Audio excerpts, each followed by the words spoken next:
ಶಿರ್ಸಿ ಹೆಗಡೆಕಟ್ಟದಲ್ಲಿ ನಡೆದ ಗೋವಿನ ಹತ್ಯೆ ಖಂಡಿಸಿ ಅಪರಾಧಿಗಳನ್ನು ಕೂಡಲೇ ಬಂಧಿಸಿ ಸೂಕ್ತ ಶಿಕ್ಷೆ ವಿಧಿಸಬೇಕೆಂದು ವಿಶ್ವ ಹಿಂದೂ ಪರಿಷತ್ ಹಾಗೂ ಸಮಸ್ತ ಹಿಂದೂ ಸಂಘಟನೆಯ ನೇತೃತ್ವದಲ್ಲಿ ಸಹಾಯಕ ಆಯುಕ್ತರ ಕಚೇರಿ ಎದುರು ಸಾಂಕೇತಿಕ ಪ್ರತಿಭಟನೆ ನಡೆಸಿ ಮುಖ್ಯಮಂತ್ರಿಗಳಿಗೆ ಮನವಿ ಸಲ್ಲಿಸಲಾಯಿತು.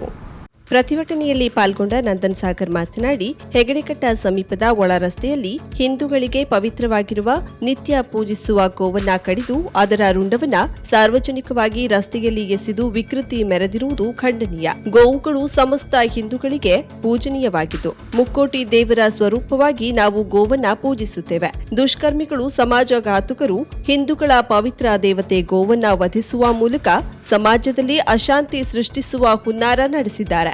ಅಂತಹ ವ್ಯಕ್ತಿಗಳನ್ನ ಕೂಡಲೇ ಬಂಧಿಸಿ ಕಾನೂನು ಕ್ರಮ ಕೈಗೊಳ್ಳಬೇಕೆಂದು ಆಗ್ರಹಿಸಿದರು. ವಿಧಾನಸಭಾ ಚುನಾವಣೆ ಫಲಿತಾಂಶದ ವಿಜಯೋತ್ಸವದಲ್ಲಿ ಜಗನ್ಮಾತೆ ಮಾರಿಕಾಂಬಾ ದೇವಾಲಯದ ಎದುರಿಗೆ ಹಸಿರು ಬಾವುಟ ಹಾರಿದ ನಂತರ ಇಂತಹ ಘಟನೆಗಳು ಹೆಚ್ಚುತ್ತದೆ ಎನ್ನುವುದು ಎಲ್ಲರಿಗೂ ತಿಳಿದಿತ್ತು. ಈ ಘಟನೆಯನ್ನ ಇಲ್ಲಿಗೆ ಬಿಡುವ ಪ್ರಶ್ನೆಯೇ ಇಲ್ಲ. ಹಿಂದೂಗಳನ್ನ ಹೆದರಿಸುವ ಶಕ್ತಿಗೆ ಖಂಡಿತ ಅವಕಾಶ ನೀಡೋದಿಲ್ಲ. ಹೆಗಡೆಕಟ್ಟ ಘಟನೆ ನಡೆದು 8 ದಿನ ಕಳೆದರೂ ಅಪರಾಧಿಗಳನ್ನ ಬಂಧಿಸಲು ಪೊಲೀಸ್ ಇಲಾಖೆ ಮೀನಾಮೇಷ ಮಾಡುತ್ತಿದೆ. ಅಪರಾಧಿಗಳಿಗೆ ಶಿಕ್ಷೆಯಾಗದಿದ್ರೆ ಮುಂದಿನ ದಿನಗಳಲ್ಲಿ ಉಗ್ರ ಹೋರಾಟ ನಡೆಸುತ್ತೇವೆ ಎಂದು ಎಚ್ಚರಿಕೆ ನೀಡಿದ್ರು. ಕಳೆದ 1.5 ತಿಂಗಳ ನಂತರ ಬೆಳಗಿನ ಜಾವ ಮಸೀದಿಗಳಲ್ಲಿ ಮೈಕ್ ಶಬ್ದ ಹೆಚ್ಚುತ್ತಿದೆ. ಇದರ ಬಗ್ಗೆ ಪೊಲೀಸ್ ಇಲಾಖೆ ತನಿಖೆ ನಡೆಸಿ ಕ್ರಮ ವಹಿಸಬೇಕೆಂದು ಒತ್ತಾಯಿಸಿದ್ರು. ಕಳೆದ ಗುರುವಾರ ಹೆಗಡೆಕಟ್ಟ ರೋಡ್ನಲ್ಲಿ ಒಂದು ದುಷ್ಕೃತ್ಯ ನಡೆದಿದೆ. ಅದನ್ನ ವಿರೋಧಿಸಿ ಶನಿವಾರ ದಿನ ನಾವು ರೂರಲ್ ಸ್ಟೇಷನ್ಗೆ ಹಿಂದೂ ಜಾಗರಣ ವೇದಿಕೆಯಿಂದ ಮನವಿ ಕೊಡ್ಲಿಕ್ಕೆ ಹೋಗಿದ್ವಿ. ಶನಿವಾರ, ಆದಿತ್ಯವಾರ, ಸೋಮವಾರ ಸಿಬಿಐ ಸಾಹೇಬ್ರೆ ಇಲ್ಲಿವರೆಗೂ ನಿಮಗೆ ಅದ್ರ ಬಗ್ಗೆ ತನಿಖೆ ಸರಿಯಾಗಿ ನಡೀತಾ ಇಲ್ಲ. ನೀವು ಪ್ರಾಥಮಿಕ ತನಿಖೆಗೆ ಏನಂತ ಹೇಳಿದ್ರಿ, ಆ ದಿವಸ ಪೊಲೀಸ್ ಸ್ಟೇಷನ್ ಅಲ್ಲಿ ನಾಯಿ ಹೇಳ್ಕೊಂಡ್ ಬಂದಿರ್ಬೋದು ಅಂತ ಹೇಳಿದ್ರಿ. ದೊಡ್ಡ ತಲೆ ನಾಯಿ ಹೇಳ್ಕೊಂಡ್ ಬರ್ತದೆ. ಇದು ಸಮಾಜಘಾತಕ ಶಕ್ತಿಗಳು ಮಾಡ್ತಾ ಇರುವಂತ ಷಡ್ಯಂತ್ರ. ಇದು ನಾವು ಯಾವಾಗ ಲೆಕ್ಕ ಹಾಕಿದ್ವಿ ಅಂತ ಹೇಳಿದ್ರೆ, ಜಗನ್ಮಾತೆ ಆದ ಶ್ರೀ ಮಾರಿಕಾಂಬೆ ತಾಯಿ ಎದುರಿಗೆ 13ನೇ ತಾರೀಕಿಗೆ ವಿಜಯೋತ್ಸವ ದಿನ ಯಾವಾಗ ಹಸಿರು ಬಾವುಟ ಬಂತೋ ಆ ದಿವಸನೇ ಲೆಕ್ಕ ಹಾಕಿದ್ವಿ. ಸಿರ್ಸಿ, ಸಿದ್ದಾಪುರ ನಗರದಲ್ಲಿ ಇನ್ನು ಮುಂದೆ ಇಂಥ ಘಟನೆಗಳು ಮರುಕಳಿಸ್ತವೆ ಅಂತ ಹೇಳಿ. ಇದು ಒಂದು ಷಡ್ಯಂತ್ರ, ಹಿಂದೂಗಳನ್ನ ಹೆದರ್ಸ್ಲಿಕ್ಕೆ ಮಾಡುವಂತ ಒಂದು ಕೃತ್ಯ ಇದು. ಈಗಾಗಲೇ ನಾಳೆ ಗುರುವಾರಕ್ಕೆ 8 ದಿವಸ ಆಗ್ತಾ ಇದೆ. ಇಲ್ಲೇ ಹೆಗಡೆಕಟ್ಟದಲ್ಲಿ, ಜಾಸ್ತಿ ದೂರ ಇಲ್ಲ. ಇಲ್ಲಿ ನಡೆದಂತ ಕೃತ್ಯ ಇನ್ನೂವರೆಗೂ ಸಿಗ್ಲಿಲ್ಲ ನಿಮಗೆ. ಪೊಲೀಸ್ ಇಲಾಖೆ ಇದ್ರ ಬಗ್ಗೆ ಸಂಪೂರ್ಣವಾಗಿ ಮಾಹಿತಿ ತಗೊಳ್ಬೇಕು, ಮಾಧ್ಯಮಕ್ಕೆ ನೀಡಬೇಕು. ಸಹಾಯ ಆಯುಕ್ತರ ಅನುಪಸ್ಥಿತಿಯಲ್ಲಿ ತಹಶೀಲ್ದಾರ್ ಶ್ರೀಧರ್ ಮುಂದಲಮನಿ ಮನವಿ ಸ್ವೀಕರಿಸಿ ಮಾತನಾಡಿ, ಈಗಾಗಲೇ ತನಿಖೆ ನಡೆಸಲು ಪೊಲೀಸ್ ಇಲಾಖೆಗೆ ಸೂಚನೆ ನೀಡಲಾಗಿದೆ. ಸಹಾಯಕ ಆಯುಕ್ತರ ಮೂಲಕ ಮುಖ್ಯಮಂತ್ರಿಗಳಿಗೆ ಮನವಿ ಕಳುಹಿಸಲಾಗುವುದು ಎಂದರು. ವಿಶ್ವ ಹಿಂದೂ ಪರಿಷತ್ ಪ್ರಮುಖ ಕೇಶವ್ ಮರಾಠೆ, ನಗರಸಭೆ ಮಾಜಿ ಉಪಾಧ್ಯಕ್ಷೆ ವೀಣಾ ಶೆಟ್ಟಿ, ಪ್ರಮುಖರಾದ ಸಚ್ಚಿದಾನಂದ ಹೆಗಡೆ, ಹರೀಶ್ ಕರ್ಕಿ, ಚಂದ್ರು ಎಸಳೆ, ದೀಪಾ ಮಾಲಿಂಗಣ್ಣನವರ್, ನಾಗರಾಜ್ ನಾಯ್ಕ್, ಉಷಾ ಹೆಗಡೆ, ಪ್ರಿಯಾ ಸಂತೋಷ್, ಪ್ರಸನ್ನ ಭಟ್, ಆರ್ಡಿ ಹೆಗಡೆ ಜಾನ್ಮನೆ, ಗುರುಪ್ರಸಾದ್ ಹೆಗಡೆ ಹರ್ತೆಬೈಲ್, ರಾಘವೇಂದ್ರ ನಾಯ್ಕ್, ನರಸಿಂಹ ಹೆಗಡೆ ಬಕ್ಕಳ, ಅನಂತ್ ಆಶೀಸರ್, ಸದಾನಂದ್ ಭಟ್, ರಾಜೇಶ್ ಶೆಟ್ಟಿ ಸೇರಿದಂತೆ ಮತ್ತಿತರರು ಇದ್ದರು. ಗಂಗಾವಳಿ ಮಂಜುಗುಣಿ ನಡುವೆ ಸಂಪರ್ಕ ಕಲ್ಪಿಸುವ ಗಂಗಾವಳಿ ನದಿಗೆ ಅಡ್ಡಲಾಗಿ ನಿರ್ಮಿಸಿದ ಸೇತುವೆ ಕಾಮಗಾರಿ ಸ್ಥಳಕ್ಕೆ ಕುಮಟಾ ಉಪವಿಭಾಗಾಧಿಕಾರಿ ರಾಘವೇಂದ್ರ ಜಗಲ್ಸಾರ್ ಭೇಟಿ ನೀಡಿ ಸಂಬಂಧಿಸಿದ ಇಲಾಖೆ ಅಧಿಕಾರಿಗಳು ಮತ್ತು ಗುತ್ತಿಗೆ ಕಂಪನಿಯವರಿಗೆ ಕೆಲಸ ತ್ವರಿತವಾಗಿ ಮುಗಿಸುವಂತೆ ಖಡಕ್ ಆದೇಶ ನೀಡಿದ್ದಾರೆ.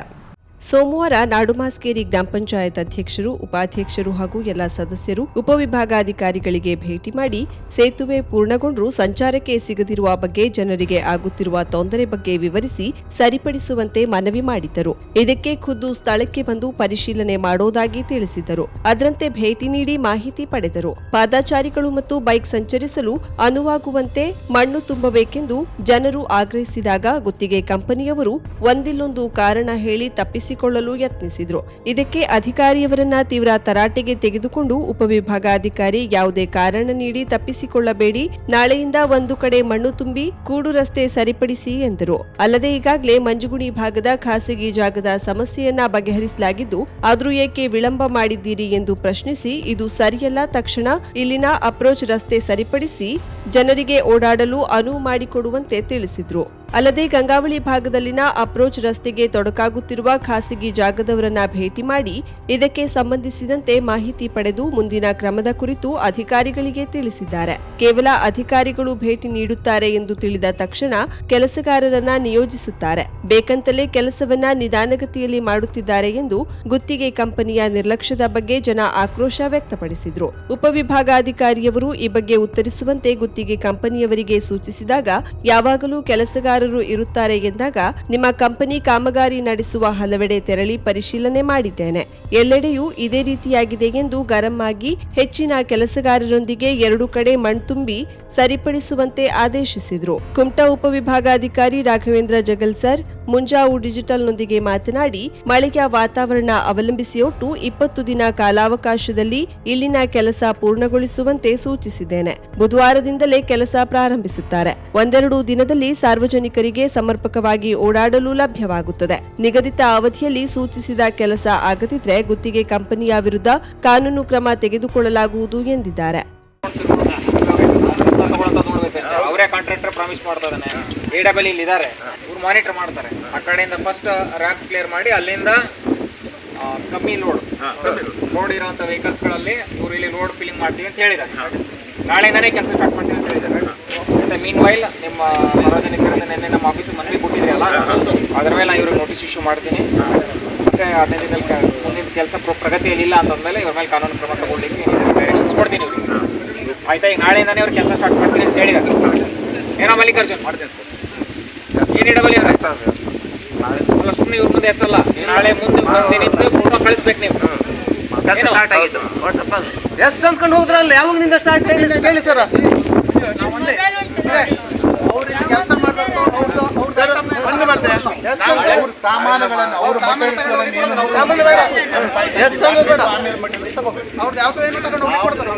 ಈ ವೇಳೆ ಗ್ರಾಮ ಪಂಚಾಯತ್ ಅಧ್ಯಕ್ಷೆ ಧನಶ್ರೀ ಅಂಕೋಲೇಕರ್, ಗ್ರಾಮ ಪಂಚಾಯತ್ ಸದಸ್ಯರಾದ ರಾಜೇಶ್ ನಾಯಕ್, ಚಂದ್ರಶೇಖರ್ ನಾಯ್ಕ್, ನಾಗರಾಜ್ ತಾಂಡೇಲ್, ಉಳಿದ ಸದಸ್ಯರು, ಗುತ್ತಿಗೆ ಕಂಪನಿಯ ಮಲ್ಲಿಕಾರ್ಜುನ್, KRDCL ಎಂಜಿನಿಯರ್ ಸಂತೋಷ್ ಮತ್ತಿತರ ಇಲಾಖೆಯ ಅಧಿಕಾರಿಗಳು, ಗ್ರಾಮ ಪಂಚಾಯತ್ ಅಧಿಕಾರಿಗಳು, ಕಂದಾಯ ಇಲಾಖೆಯ ಅಧಿಕಾರಿಗಳು, ಅಪಾರ ಸಂಖ್ಯೆಯಲ್ಲಿ ಸಾರ್ವಜನಿಕರು ಉಪಸ್ಥಿತರಿದ್ದರು.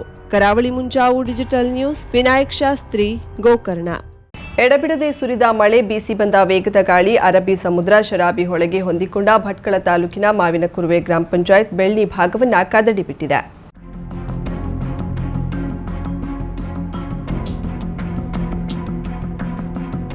ಮಳೆಗಾಳಿಗೆ ಭಟ್ಕಳ ತಾಲೂಕಿನ ಬೆಳ್ಳಿ ಭಾಗದಲ್ಲಿ ಕೆಲವು ಮನೆಗಳ ಮೇಲ್ಛಾವಣಿ ಗಾಳಿಗೆ ಹಾರಿ ಹೋಗಿದ್ರೆ, ಗಾಳಿಗೆ ಸಿಲುಕಿ ಒಂದರ ಹಿಂದೊಂದರಂತೆ 12 ವಿದ್ಯುತ್ ಕಂಬಗಳು ಧರೆಗೆ ಉರುಳಿವೆ. ಬಿದ್ದ ಕಂಬಗಳೊಂದಿಗೆ ವಿದ್ಯುತ್ ತಂತಿಯೂ ತುಂಡಾಗಿ ರಸ್ತೆಯ ಮೇಲೆ ಬಿದ್ದುಕೊಂಡಿರುವುದು ಕಂಡುಬಂದಿದೆ. ಹೊಳೆ ದಡದ ಉದ್ದಕ್ಕೂ ಚಪ್ಪರವನ್ನ ನಿರ್ಮಿಸಿರುವ ತೆಂಗಿನ ಮರಗಳಿಗೂ ಕಂಟಕ ಎದುರಾಗಿದ್ದು, 4-5 ತೆಂಗಿನ ಮರಗಳು ತುಂಡಾಗಿ ಬಿದ್ದಿವೆ. ಅದೃಷ್ಟವಶಾತ್ ಯಾವುದೇ ಪ್ರಾಣಾಪಾಯ ಸಂಭವಿಸಿಲ್ಲ. ಸೋಮವಾರ ರಾತ್ರಿಗೆ ಹೆಸ್ಕಾಂ ಸಿಬ್ಬಂದಿಗಳು ಸ್ಥಳಕ್ಕೆ ಆಗಮಿಸಿ ತಂತಿಗಳನ್ನ ತೆರವುಗೊಳಿಸುವ ಮೂಲಕ ಜನರ ಓಡಾಟ, ವಾಹನ ಸಂಚಾರಕ್ಕೆ ಅನುವು ಮಾಡಿಕೊಟ್ರು. ಕಂಬಗಳು ಉರುಳಿದ್ದರಿಂದಾಗಿ ಬೆಳ್ಳಿ ಸುತ್ತಮುತ್ತಲಿನ ಜನರು ವಿದ್ಯುತ್ ಇಲ್ಲದೆ ದಿನ ದೂಡಬೇಕಾಯಿತು. ಭಟ್ಕಳ ಪಟ್ಟಣ ಸೇರಿದಂತೆ ತಾಲೂಕಿನ 2 ಕಡೆ ವಿದ್ಯುತ್ ಪರಿವರ್ತಕಗಳಿಗೂ ಹಾನಿಯಾಗಿರುವ ಬಗ್ಗೆ ಮಾಹಿತಿ ಲಭಿಸಿದ್ದು, ಸೋಮವಾರ ರಾತ್ರಿ ನಡೆದ ಘಟನೆಯಿಂದ ಹೆಸ್ಕಾಂ ಇಲಾಖೆಗೆ ಆದ ಹಾನಿ 2.5 ಲಕ್ಷಕ್ಕೂ ಅಧಿಕ ಎಂದು ಅಂದಾಜಿಸಲಾಗಿದೆ. ಹೆಸ್ಕಾಂ ಸಹಾಯಕ ಕಾರ್ಯನಿರ್ವಾಹಕ ಅಭಿಯಂತರ ಮಂಜುನಾಥ್, ಅಭಿಯಂತರ ಶ್ರೀಕಾಂತ್ ಸಿಬ್ಬಂದಿಗಳೊಂದಿಗೆ ಬೆಳ್ಳಿಗೆ ಆಗಮಿಸಿ ಮುರಿದು ಬಿದ್ದ ಕಂಬ, ತಂತಿಗಳ ತೆರವು ಕಾರ್ಯಾಚರಣೆ ಮುಂದುವರೆಸಿದ್ರು. ಮಂಗಳವಾರ ಬೆಳಿಗ್ಗೆ ಹೊಸ ಕಂಬಗಳನ್ನ ತರಿಸಿಕೊಳ್ಳಲಾಗಿದ್ದು, ಪುನರ್ತಂತಿ ಜೋಡಣೆ ಕಾರ್ಯಕ್ಕೆ ಚಾಲನೆ ನೀಡಲಾಗಿದೆ. ಅಲ್ಲದೆ ರಸ್ತೆಗೆ ಅಡ್ಡ ಬಿದ್ದಿದ್ದ ತೆಂಗಿನ ಮರಗಳನ್ನ ಸ್ಥಳೀಯ ಮೀನುಗಾರರು, ಸಾರ್ವಜನಿಕರು ರಸ್ತೆಯಿಂದಾಚೆ ಸಾಗಿಸಿದ್ದಾರೆ. ಅಲ್ಲದೆ ರಸ್ತೆಗೆ ಹೊರಗೆ ನಿಂತು ಅಪಾಯದ ಮುನ್ಸೂಚನೆ ನೀಡುತ್ತಿದ್ದ ತೆಂಗಿನ ಮರಗಳನ್ನ ಕತ್ತರಿಸಿ ಅಲ್ಲಿನ ಜನರ ಆತಂಕವನ್ನ ದೂರ ಮಾಡಲಾಯಿತು. ಭಟ್ಕಳದಲ್ಲಿ ಸೋಮವಾರದ ಮಳೆಗಾಳಿಗೆ 2 ಮನೆಗಳಿಗೆ ಹಾನಿಯಾಗಿವೆ. ಹಾನಿಗೆ ಒಳಗಾದವರನ್ನ ತಾಲೂಕಿನ ಮಾವಿನಕುರುವೆ ಬೆಳ್ಳಿಯ ಕಣ್ಣಪ್ಪ ಮಾಸ್ತಿ ಹರಿಕಂತ್ರ ಹಾಗೂ ಬೈಲೂರಿನ ಉದಯ್ ನಾಯ್ಕ್ ಎಂದು ಹೆಸರಿಸಲಾಗಿದೆ. ಈ ಮಳೆಗಾಲದಲ್ಲಿಗೆ ಗರಿಷ್ಠ ಎಂದರೆ ರವಿವಾರ ಬೆಳಿಗ್ಗೆಯಿಂದ ಸೋಮವಾರ ಬೆಳಿಗ್ಗೆಯವರೆಗಿನ ಅವಧಿಯಲ್ಲಿ 126 ಮಿಲಿಮೀಟರ್ ಮಳೆ ದಾಖಲಾಗಿದೆ. ಮಂಗಳವಾರವೂ ಮಳೆ ಮುಂದುವರೆದಿದ್ದು, ಈ ಮಳೆಗಾಲದ ಒಟ್ಟು ಮಳೆಯ ಪ್ರಮಾಣ 1000 ಮಿಲಿಮೀಟರ್ ದಾಟಿದೆ. ಸೋಮವಾರ ರಾತ್ರಿ ಗಾಳಿ ಮಳೆಗೆ ಬೆಳ್ಳಿಯೊಂದರಲ್ಲಿಯೇ 12 ವಿದ್ಯುತ್ ಕಂಬಗಳು ತುಂಡಾಗಿ ಬಿದ್ದಿವೆ. ಮತ್ತೆ ವಿದ್ಯುತ್ ಕಂಬಗಳನ್ನ ನಿಲ್ಲಿಸಿ ತಂತಿ ಜೋಡಣೆ ಕಾರ್ಯ ಪ್ರಗತಿಯಲ್ಲಿದೆ ಎಂದು ಭಟ್ಕಳ ಹೆಸ್ಕಾಂ AEE ಮಂಜುನಾಥ್ ತಿಳಿಸಿದ್ದಾರೆ. ಭಾರೀ ಮಳೆಗೆ ಹೆಸ್ಕಾಂ ಕಡೆಯಿಂದ 12 ಕಂಬಗಳು, ಅದರಲ್ಲಿ 10 ಕಂಬ ಬೆಳ್ಳಿಲಿ, 2 ಕಂಬ ತಲಗೋಡಲ್ಲಿ ಕಟ್ಟಾಗಿರ್ತದೆ. ಇನ್ನು 2 ಟ್ರಾನ್ಸ್ಫಾರ್ಮರ್ಗಳು ಫೇಲ್ ಆಗಿರ್ತವೆ. ಒಂದು ನಗರದಲ್ಲಿ, ಒಂದು ಗ್ರಾಮೀಣ ಭಾಗದಲ್ಲಿ ಟ್ರಾನ್ಸ್ಫಾರ್ಮರ್ ಫೇಲ್ ಆಗಿರ್ತವೆ. ಒಟ್ಟಾರೆಯಾಗಿ ಹೆಸ್ಕಾಂಗೆ ನಿನ್ನೆ ಮಳೆಯಿಂದ 2,20,000 ಅಂದಾಜು ನಷ್ಟ ಆಗಿದೆ ಅಂತ ಅಂದಾಜಿಸಲಾಗಿದೆ. ನಿರಂತರವಾಗಿ ಸುರಿದ ಮಳೆ ಭಟ್ಕಳವನ್ನ ಮತ್ತೊಮ್ಮೆ ಕಂಗೆಡಿಸಿದೆ. ಭಟ್ಕಳ ಪಟ್ಟಣದ ರಂಗಿಕಟ್ಟೆಯ 2 ದಿಕ್ಕಿನಲ್ಲಿ ರಾಷ್ಟ್ರೀಯ ಹೆದ್ದಾರಿಯಲ್ಲಿ ಮಳೆ ನೀರು ಹೊಳೆಯಾಗಿ ಹರಿದಿದ್ದು ಸಂಚಾರ ಸಂಪೂರ್ಣ ಅಸ್ತವ್ಯಸ್ತಗೊಂಡಿದೆ.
ಮಂಗಳವಾರ ಮಧ್ಯಾಹ್ನದವರೆಗೂ ಸಾಧಾರಣ ಎಂಬಂತೆ ಸುರಿಯುತ್ತಿದ್ದ ಮಳೆ ಸಂಜೆಯ ವೇಳೆ ಬಿರುಸುಗೊಂಡಿದ್ದು ಸಂಶುದ್ದೀನ್ ಸರ್ಕಲ್, ರಂಗಿಕಟ್ಟೆಯಲ್ಲಿ ನಡೆದಾಡಲು ಸಾಧ್ಯವಾಗದಷ್ಟು ನೀರು ತುಂಬಿಕೊಂಡು ಜನರನ್ನ ಕಂಗೆಡಿಸಿತ್ತು. ಭಟ್ಕಳ ಸರ್ಕಲ್ನಿಂದ ನ್ಯಾಯಾಲಯದವರೆಗೂ ವಾಹನ ದಟ್ಟಣೆ ನಿರ್ಮಾಣವಾಗಿ ಸ್ಥಳೀಯ ವಾಹನ ಸವಾರರು ಹೆದ್ದಾರಿ ಸಹವಾಸವನ್ನ ಬಿಟ್ಟು ಅಡ್ಡರಸ್ತೆಯ ಮೂಲಕ ಪ್ರಯಾಣ ಮುಂದುವರೆಸಿದ್ರು. ವಿದ್ಯಾರ್ಥಿಗಳು ಹೆದ್ದಾರಿಯಲ್ಲಿ ನಡೆಯಲು ಸಾಧ್ಯವಾಗದೆ ಅತ್ತಿಂದಿತ್ತ ಪರದಾಡುತ್ತಿರೋದು ಕಂಡುಬಂತು. ಪೊಲೀಸರು ಹೆದ್ದಾರಿಯ ನಡುವೆ ಬ್ಯಾರಿಕೇಡ್ ಅಳವಡಿಸಿ ಹೆದ್ದಾರಿಯ ಅಂಚಿನ ಚರಂಡಿ, ಹೊಂಡಗಳಿಗೆ ವಾಹನಗಳು ಜಾರದಂತೆ ಸೂಚನೆ ನೀಡುತ್ತಿರುವುದು ಕಂಡುಬಂತು. ಕೆಲವು ಯುವಕರು ಹೆದ್ದಾರಿ ಬದಿಯಲ್ಲಿ ನಿಂತು ದಾರಿ ಹೋಕರಿಗೆ ನೆರವಾದ್ರು. ಕಳೆದ ಹಲವಾರು ವರ್ಷಗಳಿಂದ ರಂಗಿಕಟ್ಟೆ, ಸಂಶುದ್ದೀನ್ ಸರ್ಕಲ್ ಸೇರಿದಂತೆ ಹಲವೆಡೆ ಪ್ರತಿ ಮಳೆಗಾಲದಲ್ಲಿಯೂ ನೀರು ತುಂಬಿಕೊಳ್ಳುತ್ತಿದ್ರೂ ಹೆದ್ದಾರಿ ಪ್ರಾಧಿಕಾರವಾಗಲಿ ಜಿಲ್ಲಾಡಳಿತವಾಗಲಿ ಯಾವುದೇ ಕ್ರಮ ಕೈಗೊಂಡಿಲ್ಲ.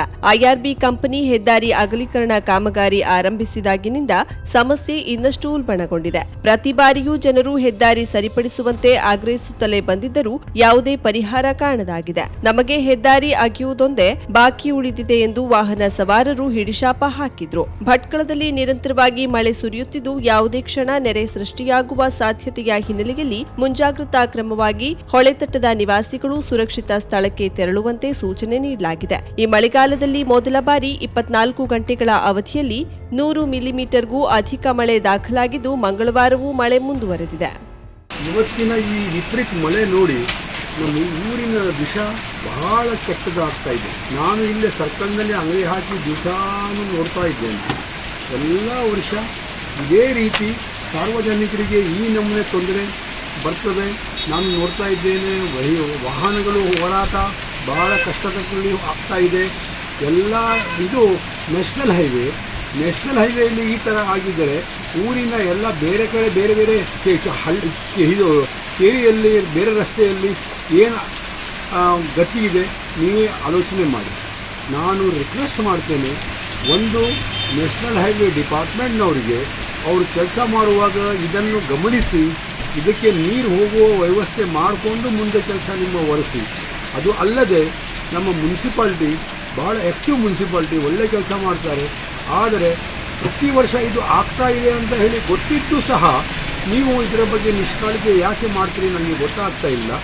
ನಾನು ಈ ಮೂಲಕ ಮುನ್ಸಿಪಾಲ್ಟಿ ಮತ್ತು ನ್ಯಾಷನಲ್ ಹೈವೇ ಇಬ್ಬರಲ್ಲಿ ವಿನಂತಿ ಮಾಡ್ತೇನೆ, ಇನ್ನೂ ಮಳೆಗಾಲ ಮತ್ತೆ 2 ತಿಂಗಳ ಬಾಕಿ ಇದೆ. ಇದು ಈ ಥರ ಆಗಬಾರ್ದು. ಇದಕ್ಕೆ ನೀವು ಮುಂಚಿತವಾಗಿ ಏನಾದರೂ ಕ್ರಮ ತಗೊಳ್ಳಿ. ಈಗ ಆಗ್ತಾ ಇದೆ, ಈಗಲೇ ಏನಾದರೂ ಕ್ರಮ ತಗೊಳ್ಳಿ ಅಂತ ಹೇಳಿ ನಾನು ನಮ್ಮ ಈ ಊರಿನ ನಮ್ಮ ಭಟ್ಕಳ ಜನತೆಯ ಪರವಾಗಿ ನಿಮ್ಮ ಹತ್ರ ಕಳಕಳಿಯ ವಿನಂತಿ ಮಾಡ್ತಾ ಇದ್ದೇನೆ. ಧನ್ಯವಾದ.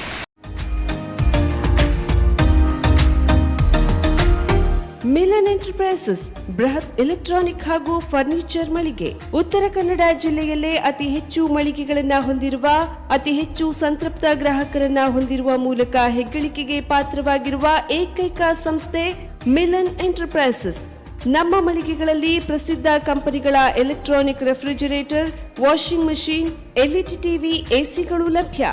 ಭಾರತದ ಕರಾವಳಿ ಹವಾಮಾನಕ್ಕೆ ಹೊಂದಿಕೊಳ್ಳುವ ನಂಬರ್ 1 ಬ್ರ್ಯಾಂಡ್ ಆದ ಗೋದ್ರೇಜ್ ಕಂಪನಿಯ ಕಪಾಟು, ಆಫೀಸ್ ಟೇಬಲ್, ಆಫೀಸ್ ಚೇರ್, ಬ್ಯಾಂಕ್ಗಳಿಗೆ ಹಾಗೂ ಚಿನ್ನದ ಅಂಗಡಿಗಳಿಗೆ ಬೇಕಾಗುವ ಸೇಫ್ ಲಾಕರ್ಗಳು ಅತಿ ಕಡಿಮೆ ಬೆಲೆಯಲ್ಲಿ ಲಭ್ಯವಿದೆ. Teak wood sofa set, wooden dining table ಹಾಗೂ ಗ್ರಾಹಕರಿಗೆ ಬೇಕಾಗುವ ಅಳತೆಯಲ್ಲಿ ನಿಮ್ಮ ಮನೆಗೆ ಹೊಂದಿಕೊಳ್ಳುವ ಹಾಗೆ ಫರ್ನಿಚರ್ಗಳನ್ನ ಮಾಡಿಕೊಡಲಾಗುವುದು. ಕಸ್ಟಮೈಸ್ಡ್ ಕಿಚನ್, ವಾರ್ಡ್ರೋಬ್ಗಳನ್ನ ಅತಿ ಹೆಚ್ಚು ವರ್ಷಗಳ ಕಾಲ ಬಾಳಿಕೆ ಬರುವ ಹಾಗೆ ವಾರಂಟಿಯೊಂದಿಗೆ ಮಾಡಿಕೊಡಲಾಗುವುದು. ನಮ್ಮಲ್ಲಿ ಡ್ಯೂರಾಫ್ಲೆಕ್ಸ್, ಗೋದ್ರೇಜ್ ಕಂಪನಿಯ memory foam mattress, orthopedic mattress, spring ಮ್ಯಾಟ್ರೆಸ್ಗಳು ಕಡಿಮೆ ಬೆಲೆಯಲ್ಲಿ ಲಭ್ಯ. ವಿವಿಧ ಕಂಪನಿಗಳ ನವೀನ ಮಾದರಿಯ mixer, grinder, fan, cooker, tawa, flask, micro ಓವೆನ್ಗಳು ಲಭ್ಯವಿದೆ. 0% ಬಡ್ಡಿಯೊಂದಿಗೆ ಸ್ಥಳದಲ್ಲಿಯೇ ಬಜಾಜ್ ಫೈನಾನ್ಸ್ ನಿಂದ ಸಾಲ ಸೌಲಭ್ಯವಿದೆ. ಮಿಲನ್ ಎಂಟರ್ಪ್ರೈಸಸ್ ನಲ್ಲಿ ಖರೀದಿ ಮಾಡುವ ಗ್ರಾಹಕರಿಗೆ ಡಿಸ್ಕೌಂಟ್ ಮತ್ತು ಗಿಫ್ಟ್ ಜೊತೆಗೆ ಪ್ರತಿ 2,000 ರೂಪಾಯಿಗಳ ಖರೀದಿಗೆ ಒಂದು ಬಂಪರ್ ಲಕ್ಕಿ ಡ್ರಾ ಕೂಪನ್ ನೀಡಲಾಗುವುದು. ಈ ಲಕ್ಕಿ ಡ್ರಾನಲ್ಲಿ 7 ಲಕ್ಷದವರೆಗೆ ಬಹುಮಾನ ಗೆಲ್ಲುವ ಅವಕಾಶ ನಿಮ್ಮದಾಗಿರುತ್ತದೆ.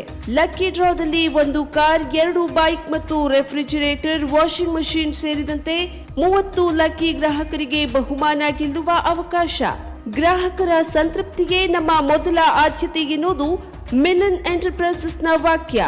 ಉತ್ತರ ಕನ್ನಡ ಜಿಲ್ಲೆಯ ನಮ್ಮ ಶೋರೂಮ್ಗಳಾದ ಮುಲ್ಲಾ ಸ್ಟಾಪ್ ಹತ್ತಿರ Kodibag road, Kajubag, Karwar, agriculture office ಎದುರುಗಡೆ ಮಾಸ್ತಿಕಟ್ಟೆ ರೋಡ್, ಹೊನ್ನಾವರ, ಸೀಮಾ ಕಾಂಪ್ಲೆಕ್ಸ್ ಹತ್ತಿರ Moni Basti main road, Bhatkal, Indian Bank ಎದುರು CP Bazar road, Sirsi, JS building, JN road, Dandeli, KS building, Motikeri road, Haliyal. ಇಲ್ಲಿಗೆ ತಪ್ಪದೇ ಭೇಟಿ ನೀಡಿ ಸಂತೃಪ್ತರಾಗಿ.